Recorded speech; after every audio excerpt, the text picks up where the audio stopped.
All right, awesome. Well, we'll get started, and as people tend to join in, they can just kind of jump right in and listen to all the exciting stuff that we have to share.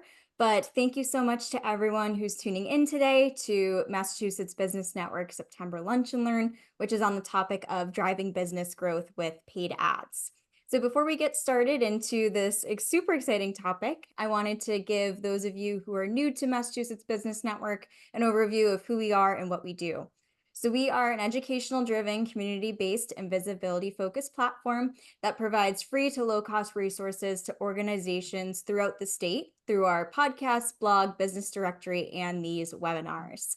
I'm super excited to be focusing on paid ads today with our 3 guest experts that we have here, as it's such a timely topic for this time of year as we prepare for Q4, and then of course for the start of 2025 once that rolls around.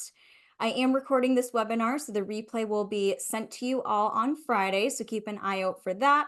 And of course, if you have any questions, feel free to drop them in the chat or the Q&A at any point in time, and we will run through those at the end of this webinar. But before we get started, I would love to give all of our experts the opportunity to introduce themselves. So Julia, how about you start off by sharing more about you and what you do? Sure. Thanks so much, Ashley. So I am Julia Becker Collins. I am the Chief Operating Officer and partner in ownership of Vision Advertising.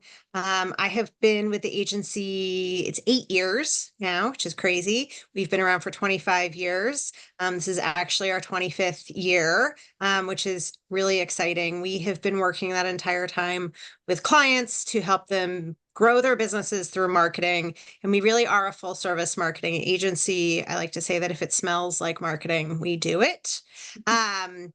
Prior to joining Vision, I was in the nonprofit marketing space. I've done grant writing. I have done event planning. I've done marketing. I've even done wedding planning for nonprofits that are renting out space.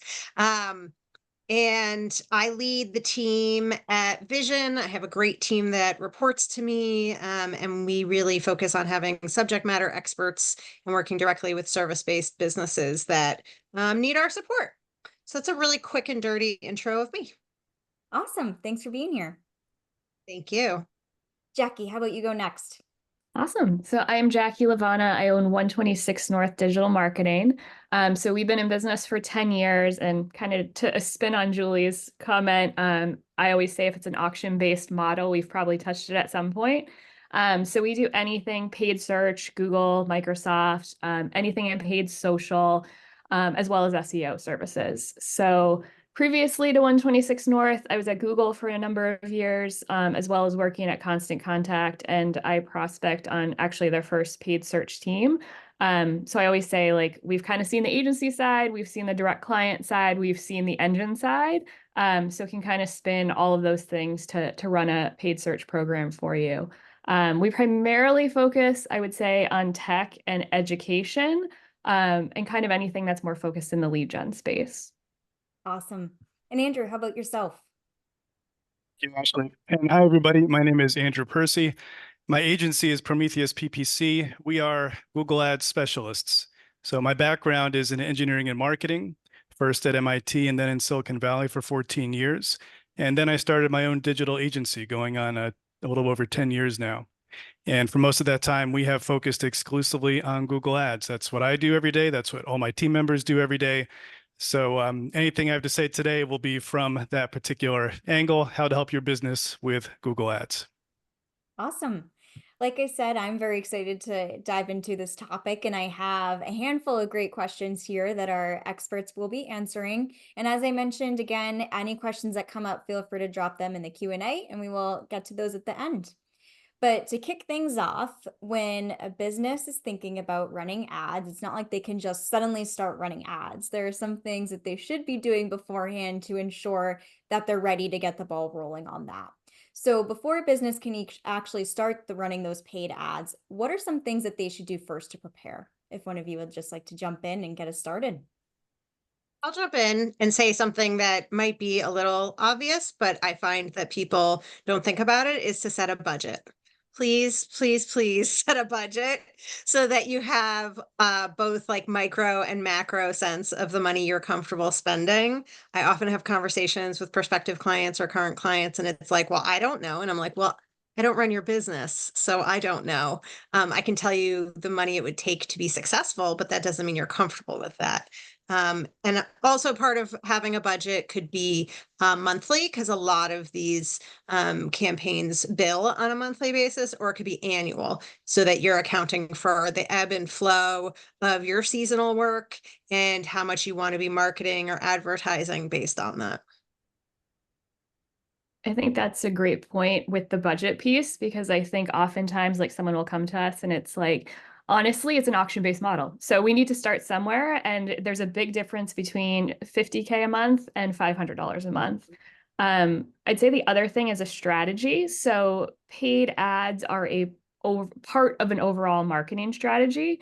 And I think oftentimes folks will come to me with like, hey, like, you know, we need help with overall marketing. And like, quite honestly, we are personally not a full service agency, and lead gen is part of making your strategy work. So you really need to have an overall strategy, messaging, kind of all those pieces in place, so that you're able to effectively run those ads. And also just a consideration there is the analytics on the back end. You need to be able to track the success of what those ads do. Great. I'd like to add a little bit more to both of those. As far as the strategy piece, for Google Ads in particular, to succeed in any kind of competitive market, you need to have a very clear, compelling business offer in mind, and which of your ideal prospects you want to go after with that. That needs to come through on your landing page. It needs to come through in your ads, and it needs to be something that's meaningfully different from what your online competitors are saying in at least one way. Otherwise, how can you hope to reach your ideal prospect and get them to click? In addition to those things, of course, you want to have the ideal campaign structure in place for your business goals. We focus mostly on lead generation, and for that case, it's mostly search campaigns. We might talk a little bit more about that later.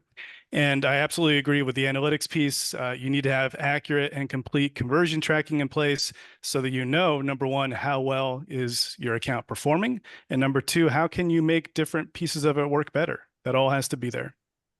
Yes, I'd love to dovetail on what Andrew said, and I think he's bringing up a really great point about ideal client. So you also need to know who you're selling to, which I often find people don't know. They don't know what an ideal client is. They don't know who they should be selling to. They don't know the demographics of that person. Diving into that before you do the paid ads will save you money, heartache, time, etc. Because you need to know who you're speaking to. Mm-hmm. I mean, Yeah. the words that you put together need to make sense to the person you're trying to reach. Yes, 100%. Hard agree on all of this. And I also love to that. spin on that, I would say who your competitors are. Mhm. So I think that's actually twofold. I would say it's helpful for us to know who your competitors are so we can do research around them. But I also think it's helpful to not get too caught up in what your competitors are doing. I'm sure you guys have all seen this, where we'll have folks that are like, we need to be in position one against these competitors, and we don't care what we need to pay to do it. And again, kind of going back to that, what is the strategy and what are your goals? Like, you need to build your own strategy. You need to build your own messaging. You need to differentiate yourself. But we also, of course, want to keep those competitors in mind. So, you know, we have a better understanding of kind of what we're up against. Mhm. The other thing I would add is I would define success before you start doing this. So is it clicks? Like, are you doing awareness, or are you selling products? So what is the point of the advertising, so you can know if it was successful or if you have to change it midstream? Absolutely. One thing that I was thinking about too, that I feel like all of you have kind of alluded to in what you've shared, is I would say to also make sure that your website or your landing page that you're directed people to is optimized for the user, because paid ads can do all of this work of driving people to the website, but if it's not going to convert the person at the end of the day, it's almost just a waste of money and time. So I would say that that's something to keep in mind as well as you're thinking about strategy and budget and who you're speaking to, is my website optimized for the person that I'd like to convert with this? Yeah. And, the other part of that is making sure that your sales team or whoever is managing the inbound leads or click-throughs or whatever the point of the campaign is, can handle the volume of work that you're going to get. We have seen that where people throw money at marketing and that's great and it's very successful, but then they can't produce what they need to produce to meet the demand. Yeah, that's a great What I point. call a nice problem to have. Too many good leads Yes. coming through. Ashley, I think Yes. it'd be good just to mention what makes a good landing page too in brief. So from a, Yeah, a absolutely. PPC Go for point of it. view, the landing page had better back up what you say in the ad, because if it doesn't, the visitor's going to leave right away. They'll just feel like you're trying to pull the wool over their eyes. So you need to reinforce what was in the ad, add to it, and of course, give a very clear call to action. What do you want them to do? And make sure it's something you can track and therefore optimize for. Absolutely. And that I think is a great point to kind of segue us into the next thing that we're thinking of is once we have all of these things ready and in mind of what we should do before we begin running ads, now it's time to think of where we actually run the ads. I mean, there's so many different platforms or channels that could be considered. And of course, it likely kind of is based on the goals that you would like to achieve and whatnot. But could you three kind of run through all these different channels or platforms or options that people have for just running paid ads? I think we'll kind of probably all agree that I'd say Google is always my starting point, mostly because those would be the most high intent users. Like they are actively going to a search engine, they are actively looking for a solution. So I generally always start with Google. I would say from there is the consideration of like who your audience is. So we work with a lot of B2B and tech companies. And one thing we always consider with Google is we don't want it to, so basically we don't want to reach consumers necessarily on Google. So we have to have a really tight search campaign as kind of that initial step one before we go into other channels. But again, I think you call this out is like, is the goal leads or is this building more awareness, which would also come into where other channels would want to be tested? Yeah, we really come from a place of, who are you selling to and where are they making buying decisions? So if it's a B2C company and you're selling to women in their 50s, Facebook all day. We are living, eating, breathing Meta business manager and, doing campaigns over there because it's proven to work and you can really dial in on those demographics on Facebook and you know that your audience is there. And then the other side of it is, what is the competition doing? If you're an insurance agency, we work with a lot of insurance agencies. If you're going to get into the Google Ads space, you're competing against all the big boys. And either you're prepared to outspend them, which, as Jackie said, it's an auction-based model. So highest price wins, or we figure out something that is a better use of your budget and your investment, because sometimes the space is so competitive that we have to rethink the options. That a lot of our Google Ads clients went to also test Microsoft Ads, formerly known as Bing. And it's very interesting because sometimes it performs well, sometimes it doesn't, but it almost never performs like Google. There's always a pretty big difference there. And you need to kind of test and figure it out. It's much less spending, so it's usually less of a risk, and it can add in additional leads. And it's going to be very interesting to see what happens with them in the future as they have a little bit of a head start with AI integration as well and chat GPT assistance. So there could be some big changes coming there. I will say that we do get some people, whether they're clients that are coming to us with the interest or we have the idea for them, every once in a while, a YouTube ad is a really great idea. It's definitely not for every client or everything they're selling, but it can be incredibly effective based on who they're trying to reach and what they're selling, etc. And you can also advertise not only on YouTube, like the static videos, but people have YouTube Live subscriptions and you can have one of the ads there. Yeah, those are all great things to consider. When, as we kind of like talked about with all of these platforms, I mean, goals is something that just keeps coming up in conversation because I feel like it all relates back to the goals and what you're looking to achieve. And all three of you have alluded to certain goals that businesses should be kind of thinking of when it comes to running their ads that they would like to reach. But I would just love to dive deeper into what those goals actually are. So when businesses are sitting down and thinking about it, what are the types of goals that they should look to set to reach with their paid ads? And then also, how do they know if it's realistic and attainable and not something that's a little bit far-fetched or anything like that? I'll be happy to start with this one. This is something I walk clients through all the time because they have, as a business owner or a marketing department, they have revenue goals and profit goals. And what we can measure in PPC platforms is far upstream from there, right? Form submissions, phone calls. Maybe you're uploading qualified leads if you're a little more advanced. So there's a lot of steps you need to work through. And the way I try to get them to think of it is, okay, so start from how much revenue you need or are hoping your campaigns to generate. Then how many clients do you need each month to generate that much revenue?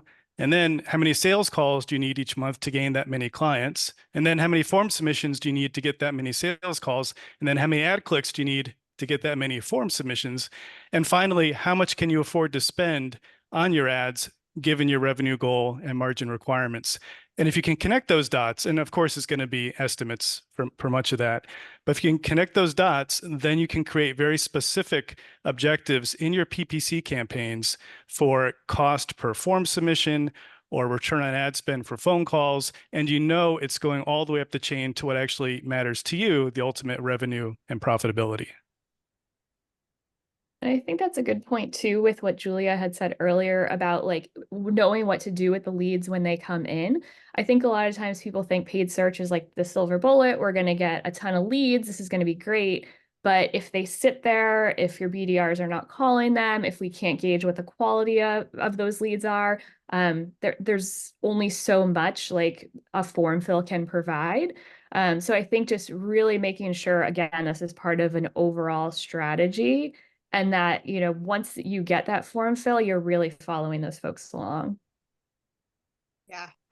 For us, we often do Google ads for clients that have specific campaigns we have identified. So it could be that we have a client that has like a gymnastics studio where kids who want to go to the Olympics train there. So it could be like summer camp. And we're doing a summer camp campaign and we were focused on registration and driving registration. Or it could be that we're trying to get, we have a landscape client who we're focused on snow removal. So we try to work with the clients on identifying specific goals so that we're not doing a spray and pray model, spaghetti marketing, throwing things at the wall to see what sticks. We're being very specific and deliberate about, okay, so we're going to run this. We've talked about strategy. Jackie is 100% correct. We need to dial in the strategy. They need to know what's happening, et cetera. And we are going to drive it to this landing page, which is specifically for this thing that they are selling and trying to get people to sign up for, or just have a phone call about. So we do a lot of goal setting with the clients before we launch so that we know like, okay, so the Google Ads is doing this. And then if they're also following you on social media and kind of the other pieces of marketing, everything's aligned for that campaign. And you kind of have all your ducks in a row. So when you're talking about gymnastics summer camp, for example, the Instagram posts are about it and the email marketing is about it. And how does it incorporate into that larger marketing strategy like Jackie was talking about, whether that's working with a full service marketing agency to help do that, or your internal marketing partner does that and make sure kind of you're not working in silos and everything is set up correctly. Yeah, I love that idea, which is just like not thinking about paid ads as an isolated strategy, but thinking about how it ties into what I like to say, like the whole marketing ecosystem, how they all feed off each other and how it's being cohesive across everything and ensuring that there isn't one leg of the campaign through another channel. It's just kind of desolate or not even really being nurtured or anything like that. So those are all great pieces of advice. And I know we mentioned earlier that the amount of money that a business might set for their budget can really play an effect on, of course, what their results might be. And I think that's kind of a struggle that business owners might think about is how do they even know how much money they should be spending on their ads? So whether it's a percentage of their revenue or whatever it might be, do you have any tips that you kind of walk your clients through on how to figure out how much money they should be dedicating to ads, either per month or annually on that? I'm looking at Andrew because he had like the meticulous, like The plan. funnel. I was like, You have it, Andrew. I know you have this answer. Well, this is an interesting one because everyone asks it, and Yeah. my answer is we need to define it based on your objectives. What are your CPA targets and ROAS targets, and how much ad exposure can we get that supports a budget? And that requires testing. Most of the time, we start working with new clients who are not new to Google Ads. They've been running ads for a long time. And within a couple months, we've changed their budget dramatically, either because they were way underspending, they were very limited by budget and had so much more additional good ad exposure to achieve if they were only aware of it, or they were way overspending on so many wasted queries and targeting that wasn't working for them. So, I mean, even people who come in with a budget in mind have the wrong budget, right? So it's got to be something that you test and adapt based on the objectives that the business is trying to achieve. I think that's a great point. And it just made me think about how a lot of, at least in Google, and I'd say in other channels as well, a lot of the automation and AI that's coming out casts a much broader net than I would say sometimes I would personally optimize into. Yeah.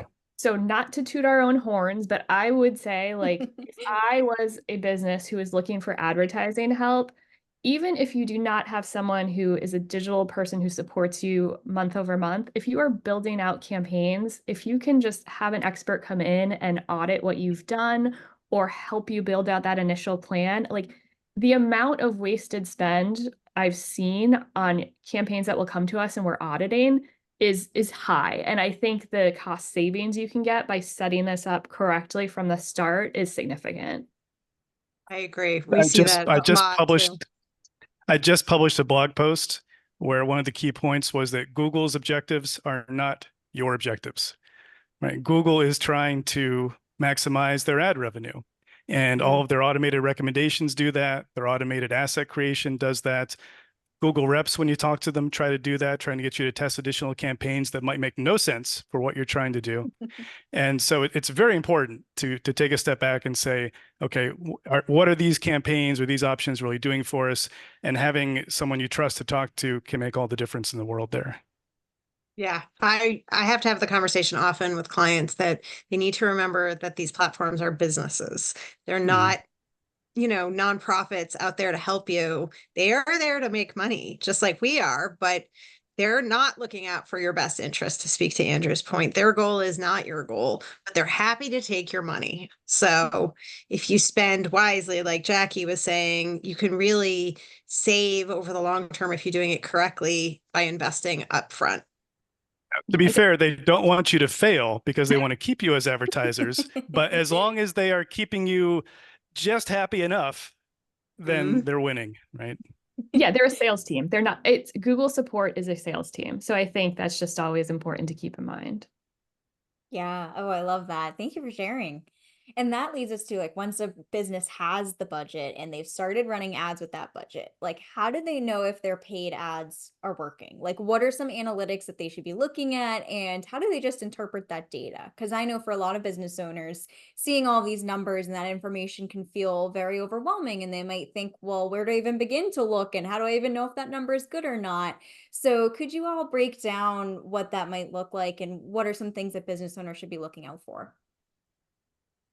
Well, I'll start by saying that, going back to the first question of what you should be doing before you run ads, is that in order to best analyze if the ads are running correctly, to speak to a point that Jackie made earlier, you need to have that analytic, the Google Analytics set up. It's free. Please do it. If you have a website, please have Google Analytics. You'd be surprised how many businesses I find have spent on a very nice website and don't have Google Analytics, which means you just can't see behind the curtain to see where your leads are coming from, what did people search for, etc. And then setting up your, conversions, what constitutes a conversion, what it's different for every business. Is it a form submission? Is it a purchase of the product? And you have, an e-commerce site. Is it that they chatted with somebody? Is it, you as the business have to decide what success looks like I said earlier. So that definitely plays into it. And then looking at that data, which sounds intimidating, but it's really not that difficult to read. They make it very user friendly. We have been talking about how Google is trying to get you to spend money. They're going to give you the information so you can spend the money. If you're tracking as conversions, you need to get into your PPC account, and you can do it through analytics. As you mentioned, you can use other tools for importing. You can use direct Google Ads tags, which tends to give the most complete picture I've found. But no matter what, you have to be able to see that within the Google Ads account so that you can tie every conversion to campaign, keyword, ad, location, demographic, everything else. And that's what lets you get the most visibility and control over the account. And I would add to that, at a minimum, everyone should be tracking what I would call raw leads, which are form submissions and phone calls. It's a lead, but you don't really know much about them, if anything. Maybe they misunderstood your business or your offer. Maybe they are just spam. Who knows? But at least you're tracking that they've contacted you. The next step is to try to track qualified leads. And there are a number of different ways you can go about doing that. Some of it involves integrations with HubSpot or Salesforce or offline uploads, some integration with your CRM, some additional information to say these leads are actually qualified. And then when you have that data also in the account, it lets you refine your targeting and your success that much more.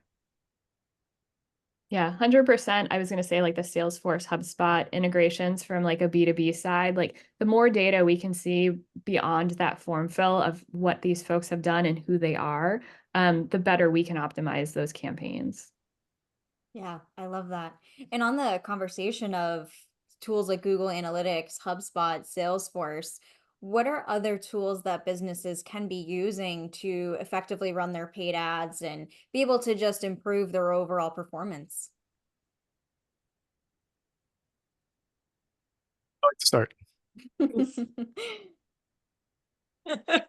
I mean, I'll go. Having some kind of reporting software so you can get a comprehensive view of everything that integrates with any of the, the Google Analytics. If you're running things on Facebook, it can pull in, that.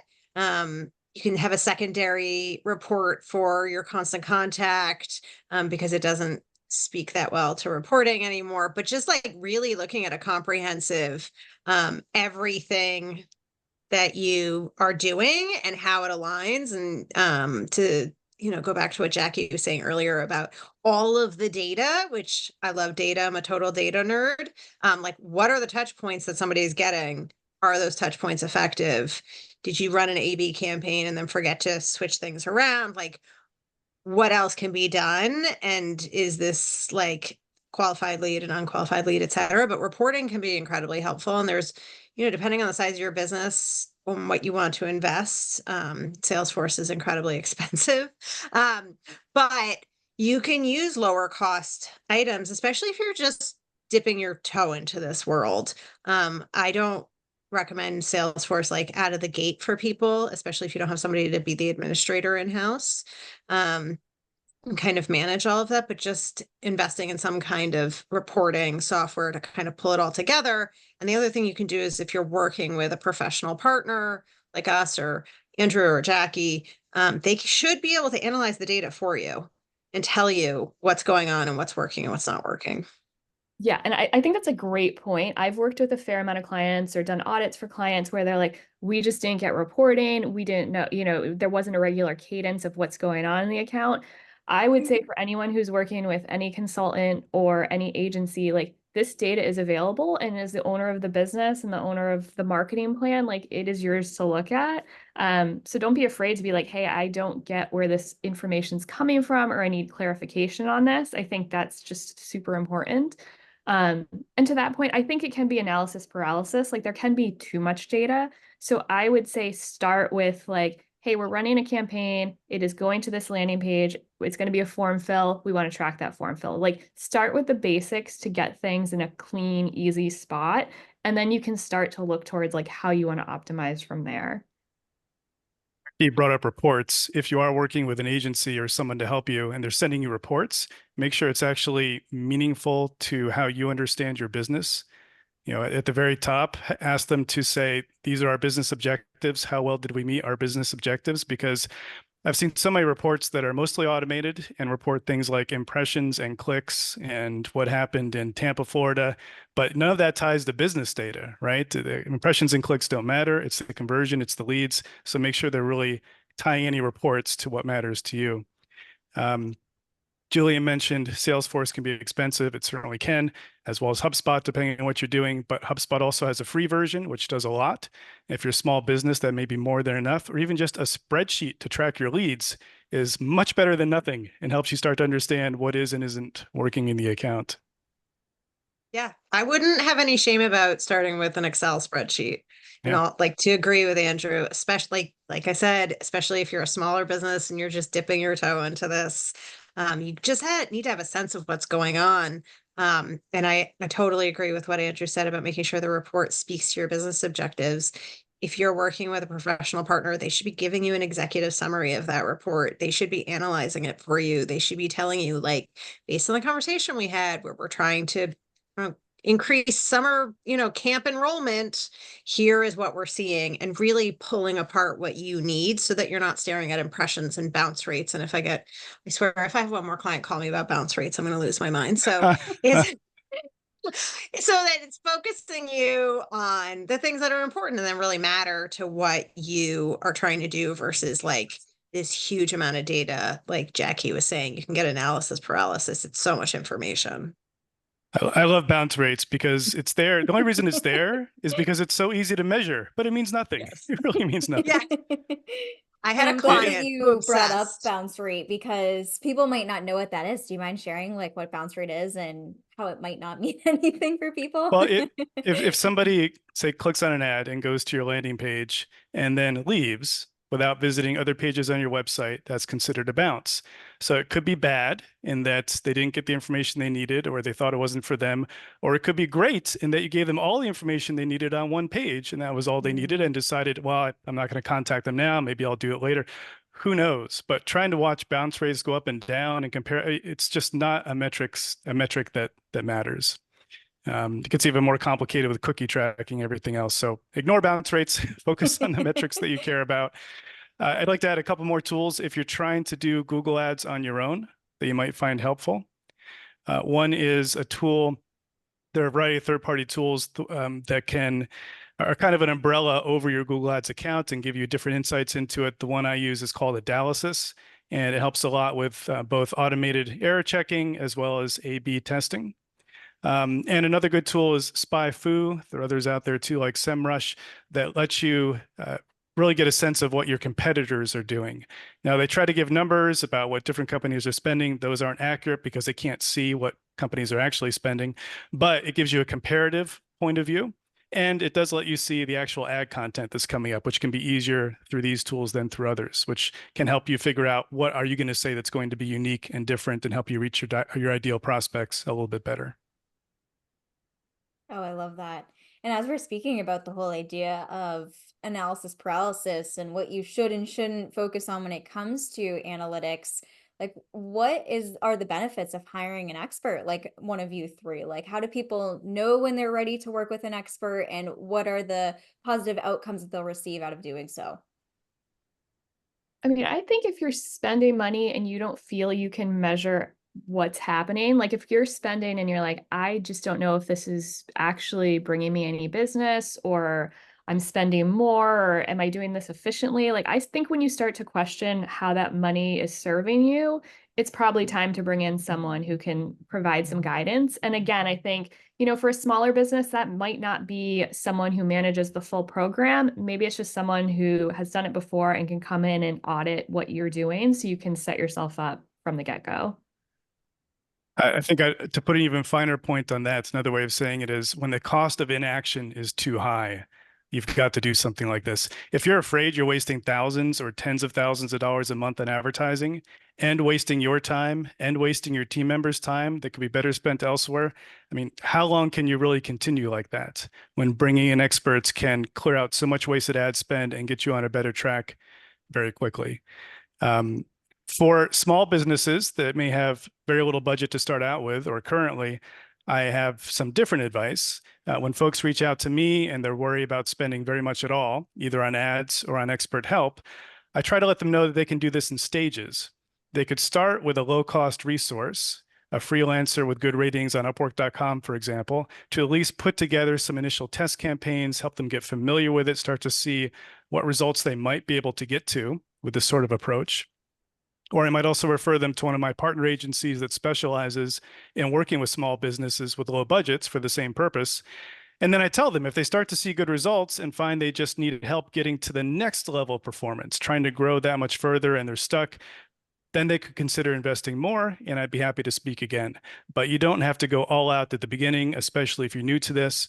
It is important to get a sense of how does this whole thing work and who can I trust and why, and go at your own pace that you're going to be comfortable with. Yeah, I think Andrew brings up a really important point. One of the things I always say to potential new clients or current clients is about their time. And it's a resource we often don't think about, whether you're a business owner or a leader. Time is your most valuable asset. It's the only thing you can't get back. You can make money back. You can hire people with expertise, but you can never get your time back. And so if you feel like you're doing too many things, or you can't focus on this, or your staff is overworked, you have too much going on, you're in a growth period, you're thinking about hiring internally, sometimes the better decision is to hire an outsourced agency or expert, because it is more cost effective. So it could be like Andrew and Jackie were talking about in terms of having somebody do an audit, or having somebody just like that beginning stage that Andrew was talking about, or just taking over the whole kit and caboodle, right? Like, I don't have time for this. It is cheaper if I pay somebody else. I need to have my staff focus on these other things, and that's a better use of our time.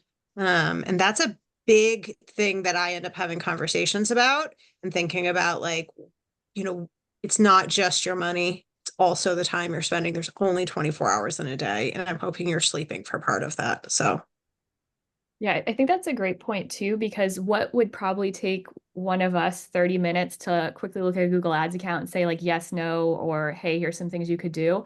If you're brand new to this, I mean, that's like asking me to do my taxes. Like, frankly, it would take me days to sort out something that I can call a professional about and they can fix in a half hour. So just in terms of like that time that you save, I mean, it's just huge. Like, I think too, like, as all of us know, as small business owners, there becomes these things that that become stressors for you. And I feel like as soon as something becomes a stressor, but you know it's something you have to do, it's time to find an expert who can do it better. Yes, so true. Oh, I love that advice. Before we get to the last question that I have here, we do have a question in the chat that I would like to bring up. And it is actually in regards to what Julia had mentioned earlier about YouTube ads. And so this attendee has asked on YouTube, how long do you recommend for the video ad there, or can you have static ads on YouTube? I'll give you the answer that nobody wants to hear is it depends. No, everyone hates marketers because of that. It really depends on like what's the goal of your campaign and what else is the strategy. That this is like the drum that Jackie's beating that I'm right there with her on. What else are you doing? How is it part of a larger campaign?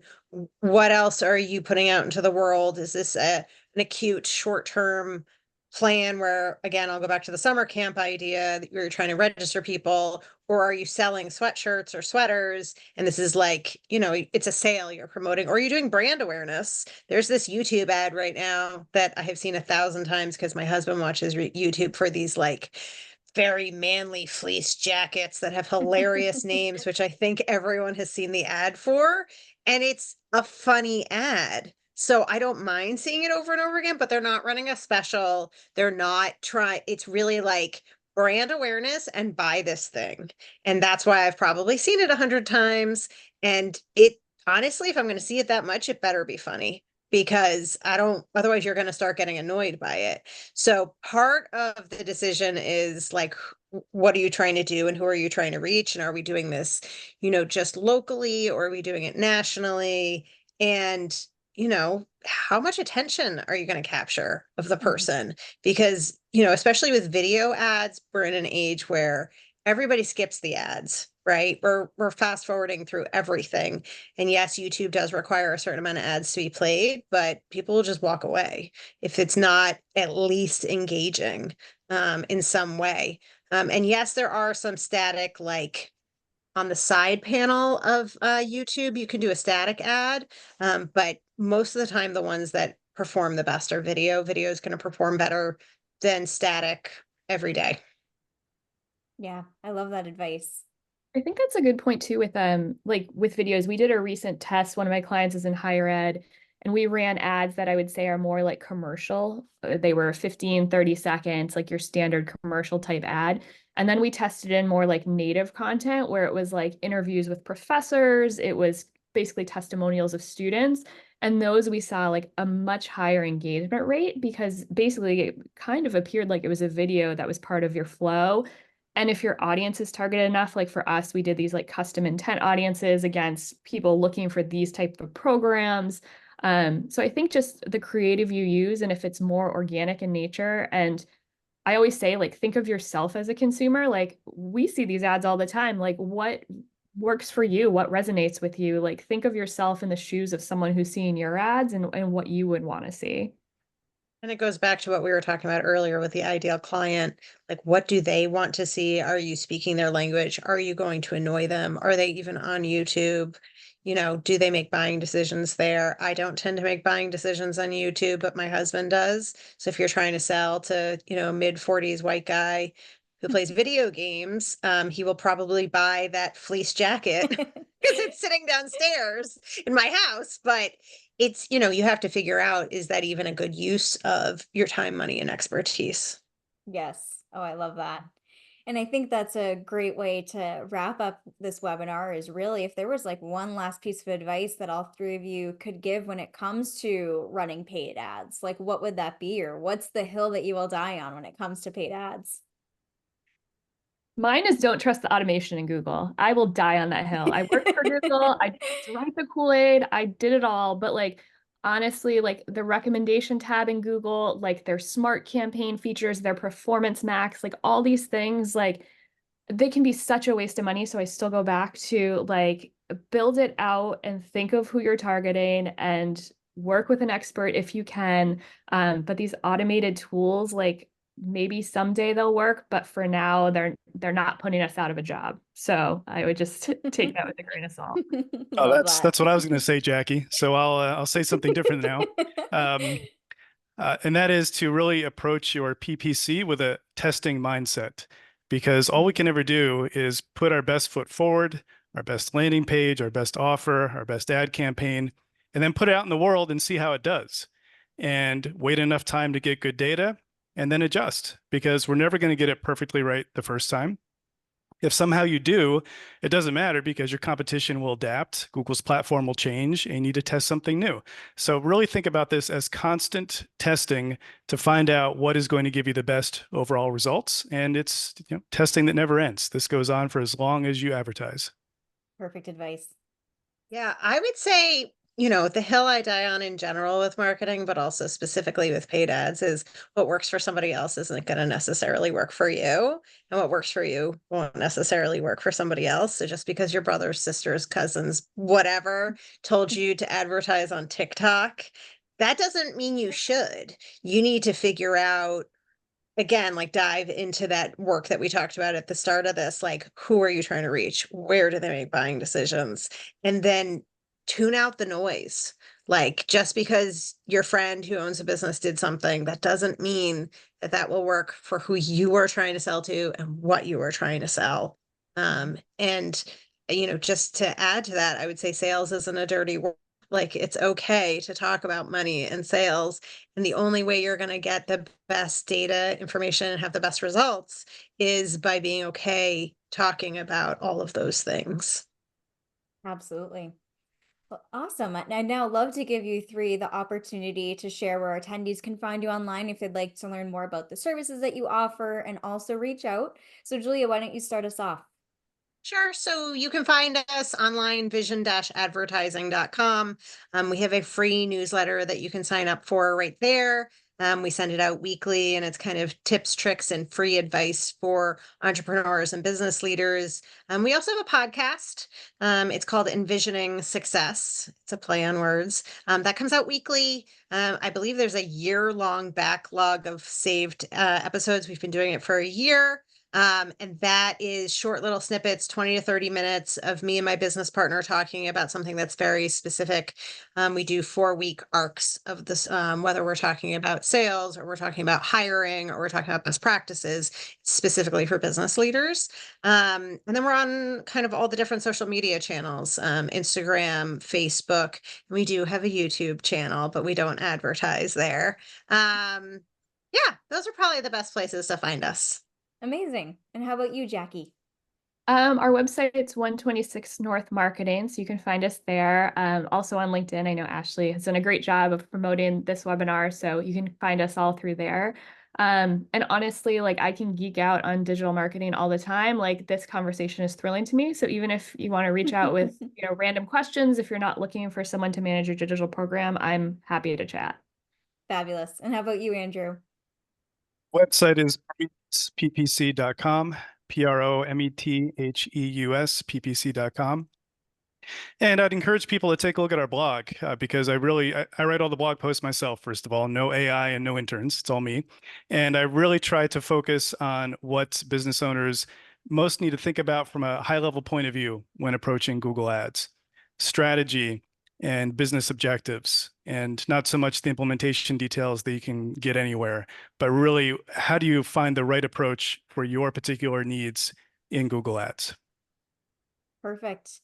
Thank you three so much for taking the time to share your incredible expertise and advice with all of our attendees. And thank you to our attendees for joining in with us today. As I mentioned at the beginning of this webinar, this is being recorded and will be sent out to you Friday. So I highly encourage you to go back and take more notes and definitely implement what Julia, Jackie, and Andrew have shared. And I hope you all enjoy the rest of your Wednesday.